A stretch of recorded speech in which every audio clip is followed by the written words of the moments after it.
जबरदस्त बारिश का अलर्ट जारी किया गया है। आदि कैलाश और ओम पर्वत की तीर्थ यात्रा इसी के चलते स्थगित। तो प्रशासन ने 25 जून से अस्थायी रूप से यात्रा को स्थगित किया है। चारधाम के श्रद्धालुओं को सतर्क रहने की भी सलाह। तो बारिश की स्थिति देखकर यात्रा करने की अपील लोगों से यहां पर की जा रही है। तो ये बड़ी खबर आपको बता रहे, तो उत्तराखंड में 30 जून तक बारिश का अलर्ट और इसी अलर्ट के चलते प्रशासन सतर्क नजर आ रहा है। लोगों को भी यहां पर गाइडलाइंस जारी की जा रही है। तो पहाड़ी इलाकों में जबरदस्त बारिश का अलर्ट मौसम वैज्ञानिकों की तरफ से जारी किया गया है। इसी के जरिए आदि कैलाश और ओम पर्वत की तीर्थ यात्रा को स्थगित किया गया है। तो एहतियातन ये कदम यहां पर उठाया गया। प्रशासन ने 25 जून से अस्थायी रूप से यात्रा को स्थगित किया है।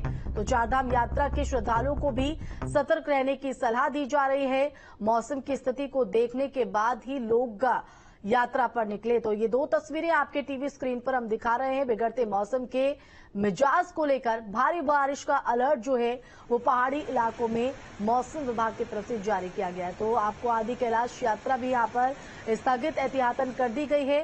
तो 30 जून तक बारिश का अलर्ट मौसम विभाग की तरफ से जारी किया गया है। भारी बारिश यहां पर देखने को मिल सकती है। संवाददाता महावीर नेगी भी हमारे साथ लाइव जुड़ गए हैं। महावीर, देखिए सबको इंतजार यहां पर था, लेकिन अब मौसम विभाग ने 30 जून तक भारी बारिश का अलर्ट जारी किया। उसके बाद कई जो यात्रा है, चाहे वो आदि कैलाश ओम पर्वत की तीर्थ यात्रा हो या फिर चारधाम यात्रा हो, इसको लेकर एहतियात बरती जा रही है। क्या कुछ गाइडलाइंस जारी की गई है, क्या तैयारी?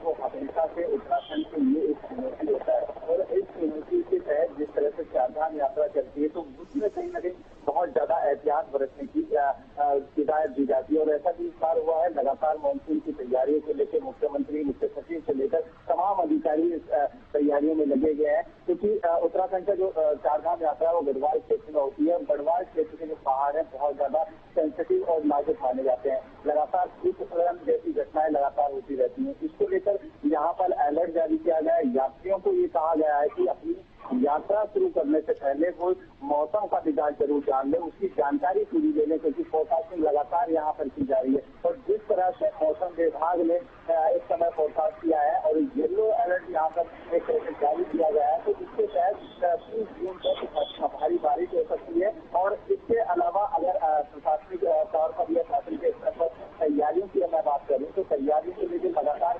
जो मुख्य सचिव है वो मॉनिटरिंग कर रहे हैं कि किस तरह की तैयारियां हैं। पीडब्ल्यूडी और पेयजल निगम को बाकायदा बजट जारी किया गया है। साथ ही साथ जो आपदा से जुड़े हुए अधिकारी हैं उनकी सूचियां भी निरस्त करने की तैयारी यहाँ पर चल रही है। तो कह सकते हैं अलर्ट मोड पर पूरे सभी जिलों को रखा गया है। और कहीं न कहीं प्रशासनिक तौर पर आप कह सकते हैं जो दावा यहाँ पर किया जा रहा है कि आपदा से किसी भी तरह की स्थिति से निपटने की तैयारी पूरी है। लेकिन जिस तरह से देखने में आया है कि पिछले साल में हमने देखा था कि आपदा को लेकर जिस तरह की चुनौतियां सामने आती हैं तो कहीं न कहीं जो प्रशासनिक तैयारियां हैं उस पर भारी पड़ती हैं। जी ठीक है महावीर, बने रहिए आप हमारे साथ। देहरादून का भी रुख कर लेते हैं, जहां धनराज हमारे साथ लाइव जुड़ गए हैं। धनराज, जो आपके पास क्या तस्वीर देहरादून से 30 जून तक येलो अलर्ट बारिश का?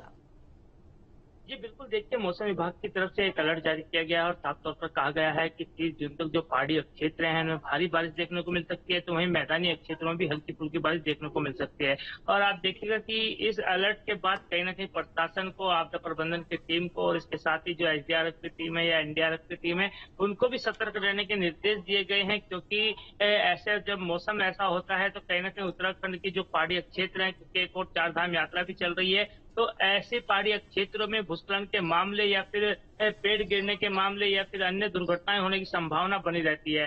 तो इसके लिए पहले से ही प्रशासन को भी अलर्ट मोड पर रहने के लिए कहा गया है और ऐसी जगह को चिन्हित किया गया है कि जहां पर इस तरह के मामले निकलकर अधिक सामने आते हैं, उस जगहों पर पहले से ही जो तकनीकी मशीनें हैं उनको भी स्थापित किया गया है, ताकि समय रहते वहां पर कार्य चलाया जाए। और आप देखेगा कि समय समय पर मौसम विभाग की तरफ से जिस तरीके से अलर्ट जारी किया जाता है, तो वैसे ही शासन प्रशासन की तरफ से भी श्रद्धालुओं से अपील की जा रही है कि जो भी उत्तराखंड चारधाम यात्रा पर आए वो पहले मौसम का पूर्वानुमान जान ले, उसके बाद ही चारधाम यात्रा की शुरुआत करे, क्योंकि बिल्कुल अलर्ट के बाद सतर्कता बरतने की यहाँ पर हिदायतें दी जा रही हैं। उस सतर्कता का धरातल पर किस तरह से असर देखने को मिल रहा है धनराज? जी बिल्कुल, देखिए जिस तरीके से शासन प्रशासन की तरफ से जो अपील की जा रही है उसके लिए लगातार जनता को जो जागरूकता भी की जा रही है। और अब देखने वाली बात ये होगी कि जब मौसम इस तरह का बिगड़ता है, क्योंकि हम देख रहे हैं कि पिछले कई दिनों से कहीं न कहीं उत्तराखंड के जो पहाड़ी क्षेत्र है वहां पर बारिश भी देखने को मिली थी। लेकिन सतर्कता की यदि बात करें तो कहीं न कहीं जनता को भी समझना होगा, श्रद्धालुओं को भी समझना होगा कि वो किस तरीके से सतर्कता बरतते हैं। हालांकि प्रशासन जरूर सतर्कता के साथ कहीं न कहीं इस चारधाम यात्रा में भी अपनी अपनी टीम को कहीं न कहीं एक मुस्तैद रखता है, लेकिन उसके बावजूद भी कहीं न कहीं जो लोग यहाँ पर आ रहे हैं उनको भी कहीं न कहीं सतर्कता बरतनी होगी। जी। एक बार फिर से महावीर का रुख कर लेते हैं। महावीर, क्योंकि धर्मनगरी है और ऐसे में श्रद्धालु का यहाँ भी जमावड़ा जो है वो सालों साल देखने को मिलता है, लेकिन अब जो येलो अलर्ट प्रदेश भर में जारी किया गया है भारी बारिश का, उस बीच अगर हरिद्वार की बात करें तो वहां पर किस तरह की जो तैयारी है, वहां पर इस अलर्ट के बाद किस तरह की सतर्कता देखने को मिल रही है?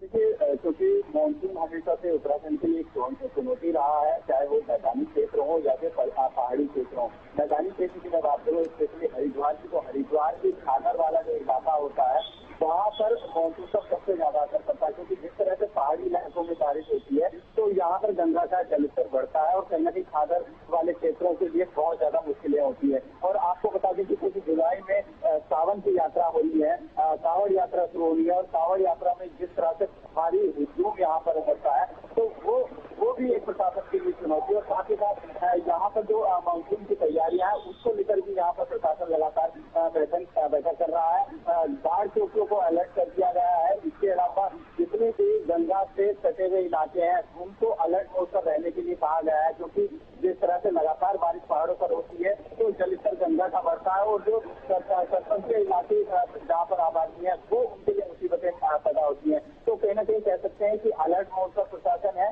लेकिन सबसे बड़ी बात यह कि जिस तरह से मौसम विभाग ने कहा है कि इस बार 60% अधिक बारिश हुई है, तो कहीं ना कहीं चुनौती 60% अधिक है उत्तराखंड के लिए। और ऐसे में प्रशासनिक तैयारियां कितनी कारगर साबित होती है ये मौसम के दौरान ही पता लगेगा। बहुत शुक्रिया महावीर और धनराज आप दोनों का तमाम जानकारी देने के लिए। तो मानसून की दस्तक के बाद अलर्ट का